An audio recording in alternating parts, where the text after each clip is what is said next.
ကျွန်တော်ခုမိတ်ဆွေတို့ပြောပြပေးမှာတော့မိုင်တဲ့3ပြီးတဲ့ကျွန်တော်တို့မိုင်တဲ့ဘေး200နဲ့2000ပြီးမိုင်တဲ့ဘေး900နဲ့2000ပြီးဝယ်နေလေးတွေကိုပြောပြပေးမှာဖြစ်ပါတယ်ဗျာ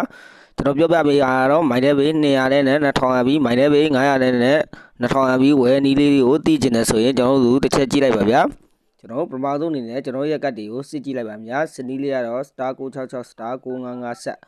Okay star 966 star 955ဆက်ကတော့မိုင်တဲ့ဘေး900နဲ့ကျွန်တော်တို့2000ပြီးဝယ်လို့ရမရဘူးစစ်တက်နေလေးပဲဖြစ်ပါတယ်ဗျာ star 966 star 955ဆက်ကိုနှိပ်လို့လက်ကျန်ဝင်မလို့ပါဆိုရင်ကျွန်တော်ရဲ့ကတ်တွေကမိုင်တဲ့ဘေး900နဲ့2000ပြီးဝယ်လို့ရရှိမှာဖြစ်ပါတယ်ဗျာခုပဲမိတ်ဆွေရဲ့ကတ်ကိုစစ်ကြည့်လိုက်ပါဗျာတကယ်လို့လက်ကျန်ဝင်မလို့ပါဆိုရင်မိုင်တဲ့ဘေး900နဲ့2000ပြီးရရှိမှာဖြစ်ပါတယ်ဗျာနောက်နီလာလေးတစ်ခုကတော့မိုင်တဲ့ဘေး200နဲ့2000ပြီးဝယ်လို့ရမရဘူးစစ်တက်နေလေးကိုပြောပြပြမှာဖြစ်ပါတယ်ဗျာ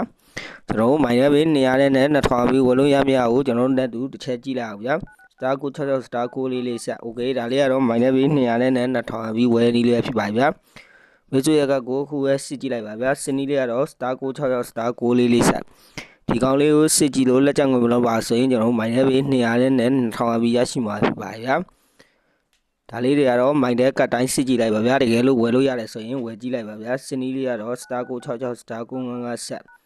ကောင်းလေးကတော့မိုင်တဲ့ဘေး900နဲ့2000ပြီးဝယ်နေလေးဖြစ်တယ်ဗျာနောက်တစ်ခုကတော့ star 966 star 9လေးဆက်ကောင်းလေးကတော့မိုင်တဲ့ဘေး200နဲ့2000ပြီးဝယ်နေလေးပဲဖြစ်ပါတယ်ဗျာဒီမှာဆိုရင်လူချင်းချင်းလက်ကျန်ငွေဆိုပြီးတော့မလုံလောက်တဲ့အကြောင်းဟို message ရဗျာဒါဆိုရင်ကျွန်တော်ရဲ့ကတ်ကဝယ်လို့ရဗျာဒါဆိုရင်ကျွန်တော်ဘေး200နဲ့2000ပြီးဝယ်လို့ရမရဘူးကျွန်တော်ထပ်ပြီးတော့စစ်ကြည့်လိုက်ပါဗျာ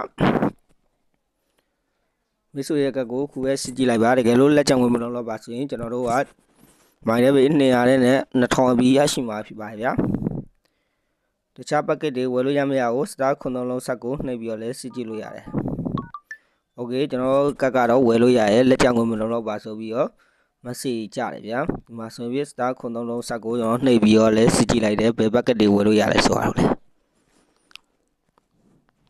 Okay ကျွန်တော်ရဲ့ကတ်မှာတော့မိုင်တဲ့ဘေး200နဲ့ 2G ဝယ်လို့ရတယ်ဗျာအပေါ်ဆုံးမှာတော့ကျွန်တော်1000ခွဲနဲ့22G ရဲ့တော့1000မိနစ်ကိုတလတတန်းဝယ်လို့ရဗျာစတား9လုံးဆက်ကိုနှိပ်ပြီးတော့လဲစစ်ကြည့်လို့ရဗျာဒီမှာဆိုရင်နံပါတ်4မှာဆိုရင်2000ခွဲနဲ့40G မိနစ်1400ရက်30သာသုံးဝယ်လို့ရဗျာခုပဲမိတ်ဆွေရဲ့ကတ်ကိုစစ်ကြည့်လိုက်ပါစတား9လုံးဆက်ကိုလည်းနှိပ်ပြီးတော့စစ်ကြည့်လို့ရဗျာဒါလေးတွေကတော့ကျွန်တော်ပြောပြပြတော့မိုင်တဲ့ packet ဝယ်နေလေးဖြစ်တယ်ဗျာအားလုံးကိုကျေးဇူးပါတယ်ကျွန်တော်ရဲ့ channel လေးကို like subscribe နှိပ်ပေးဖို့တောင်းဆိုပါဗျာမိတ်ဆွေတို့ packet ဝယ်မယ်ဆိုရင်ကျွန်တော်ပြောတဲ့နီလန်းလေးတိုင်းလိုက်ပြီးတော့ဝယ်လိုက်ပါဗျာအရန်ကိုတန်ပါဗျာဒါကတော့ကတ်တိုင်းတော့ဝယ်လို့မရပါဘူးဗျာမိတ်ဆွေကစစ်ကြည့်လိုက်ပါဗျာလက်ကျန်ဝင်မတော့ပါဆိုရင်ဝယ်လို့ရပါဗျာအားလုံးကိုကျေးဇူးပါတယ်နောက်ဗီဒီယိုမှာပြန်ဆုံကြပါဗျာ